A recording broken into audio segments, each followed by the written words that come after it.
ฮัลโหลสวัสดีเสาร์วันที่30เดือน72026ซึ่งตอนนี้ก็เวลา9โมง9โมง4นาทีเดี๋ยวพรก็สิมาอัปเดตตลาดทองคำว่ามุมมองที่ส่วนตัวเบิ่งมื้อนี้เบิ่งจังใดโอเคซึ่งว่าเป็นคลิปเรียวๆนะ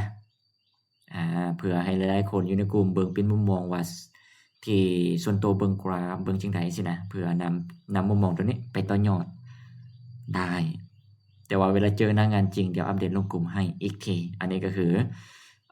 ให้มุมมองภาพรวมว่าส่วนตัวเบิ่งจังใด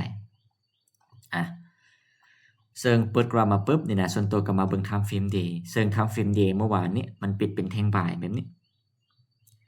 ปึ๊บนะเมื่อวานนี้แท่งเมื่อวานนี้ก็คือแท่งนี้เลยซึ่งส่วนตัวเบิ่งว่ามันมีโอกาสไปต่อในสูงหรือว่าขึ้นต่อในสูงเลยจากนั้นส่วนตัวสิมาเบิ่ง M30ในการเข้าเทรดแล้วก็สิใช้ตัวเครื่องมือในการประกบเข้าแล้วณที่นี้นี่นะ M30 ก็คือหลังจากที่ว่ากราฟช่วงหลังมามันเฮ็ดแบบนี้ลงมาปึ๊บมันเป็นขาลงมานะช่วงหลังมาปึ๊บแต่ล่าสุดมันดึงกลับจังซี่ดึงกลับแฮงก็เลยว่าเส้นล่าสุดนี่นะส่วนตัวเบิ่งว่ากราฟนี่นะมันเปลี่ยนฝั่งละซึ่งเส้นที่ว่ามันเปลี่ยนฝั่งก็คือเส้นนี้เลยเขาเห็นว่ามันช็อคหรือว่า chain of corrector จุดๆนี้ตัวอย่างเปิบเราสามารถมาร์กจังซี่ได้ว่าจุดนี้มันเป็นจุดช็อคนะได้เลยปึ๊บส่วนตัวก็เบิ่งว่าจุดนี้มันเป็นจุดช็อคแล้วสิมาเบิ่ง high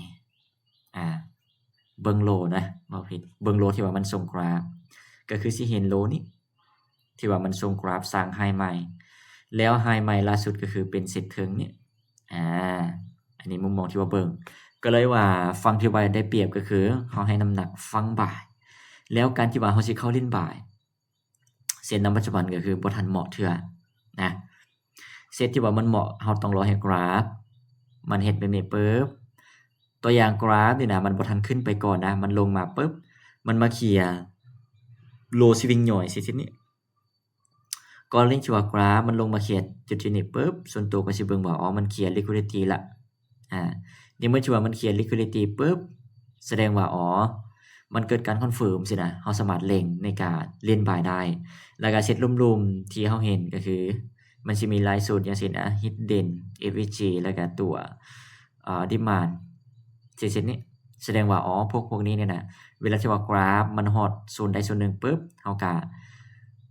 เล่นบายแต่ว่าต้องรอคอนเฟิร์มนะอันนี้ก็คือการที่ว่าเราเล่นตามฝั่งที่ว่าได้เปรียบมันต้องเห็นแบบนี้เคลียร์ปึ๊บฮอดโซนปึ๊บเกิดการคอนเฟิร์มเราก็ยิงเป้าก็คือเล่นบายนั่นเองแต่หรือว่าการที่ว่าเราเบิ่งฝั่งเสียวเด้ตัวอย่างกราฟมันบ่ทันลงสินะต้องรอให้มันขึ้นไปก่อนนะก่อนที่ว่ามันขึ้นไปสินะแสดงว่ามันบ่ลงละมันขึ้นไปทะลุหรือว่าสร้างไฮใหม่ปึ๊บแสดงว่าเซตที่ว่ามันทะลุแสดงว่ามันเบรกไปตัวอย่างมันเบรกไปปึ๊บเราก็สามารถหาจังหวะในการเล่นเซลล์อันนี้ได้แต่มันเป็นเซตที่ว่าเล่นสวน